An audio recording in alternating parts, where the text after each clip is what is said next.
In this video, I will talk about biomarkers of aging, how we can make measurements, simple measurements of our biological age, how to make it in everyday life. So let's go.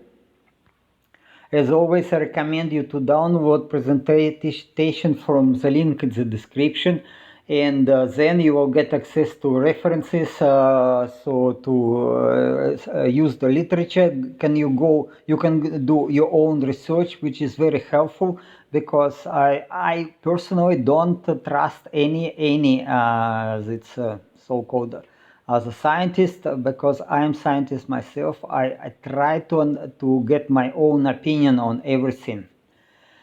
Okay, let's go. Aging is when our bodies undergo changes that result in reduced function and higher chance of getting sick and eventually death. Even so, aging isn't classified as a disease, whereas health issues become more common as we age. While scientists have many ideas about why aging occurs, there is still no clear answer. One theory suggests that aging is linked to our cells getting older. Scientists proposed a methylation clock to estimate biological age by measuring DNA methylation levels in cells, which have been associated to the risk of death. However, this clock might not accurately represent our true biological age.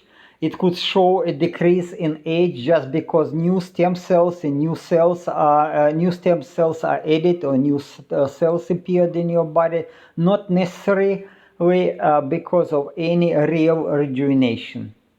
Some people think that giving older individuals new stem cells or bone marrow from younger donors might make them feel younger by replacing old stem cells and all old cells in their body. In mice, this has extended lifespan by 30%, but other studies didn't confirm it, didn't show any such effect. There is limited information on humans, and these treatments can cost anywhere from $25 to over $400,000 American dollars. Other anti-aging methods like transfusion young blood plasma lack strong evidence.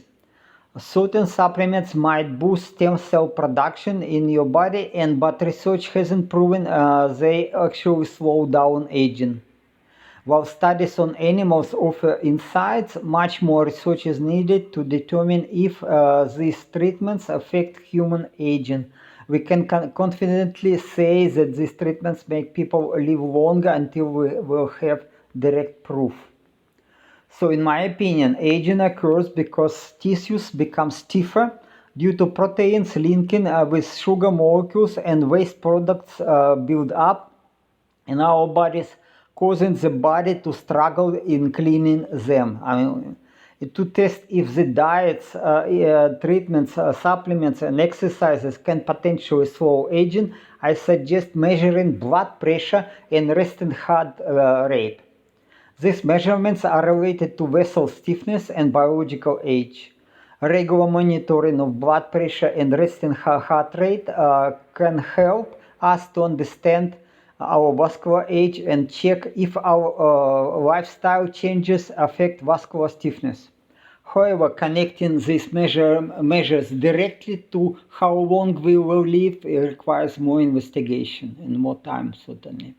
For now, maintaining a healthy diet, being active, getting enough sleep, and managing stress seems to be the best ways to ensure a long and vibrant life. So this is a short introduction. So you know that pressure in your blood vessels is changing because of heart is pumping blood, and then it is here it is from aorta to elastic arteries and muscular arteries, and further to smaller and smaller blood vessels, and eventually to veins, and the pressure is dropping.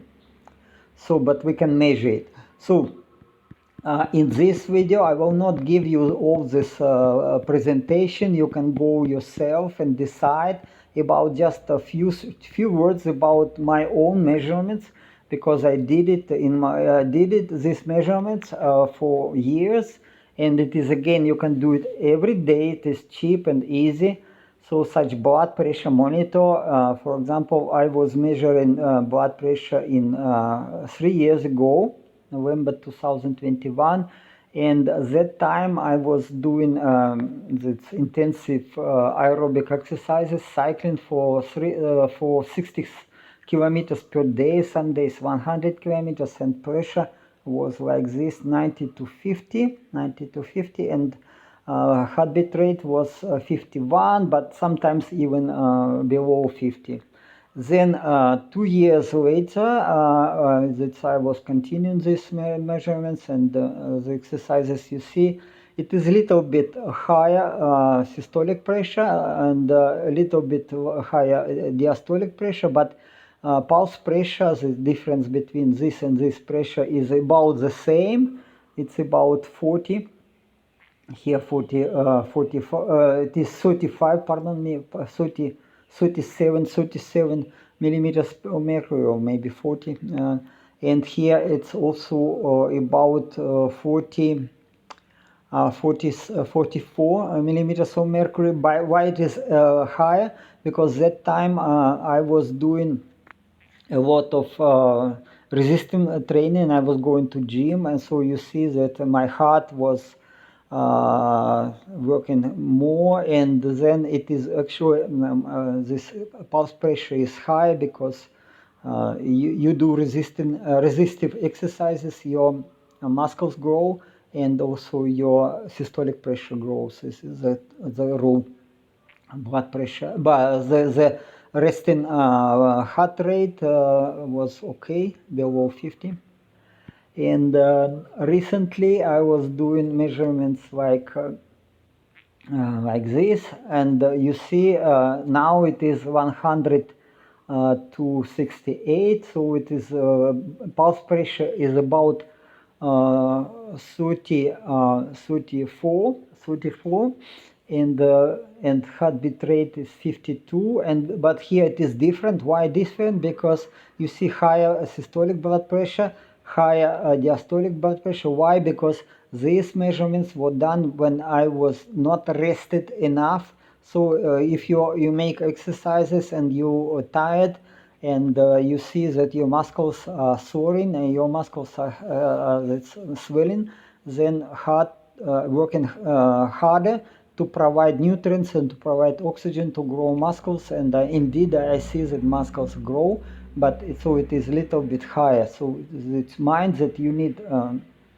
rest a little bit between the exercises to get better results. But considering that my blood pressure in age about 18 years old was 100 to 80, 110 to 80, about 110 to 80, and resting heart rate was below 50, maybe 45, like this.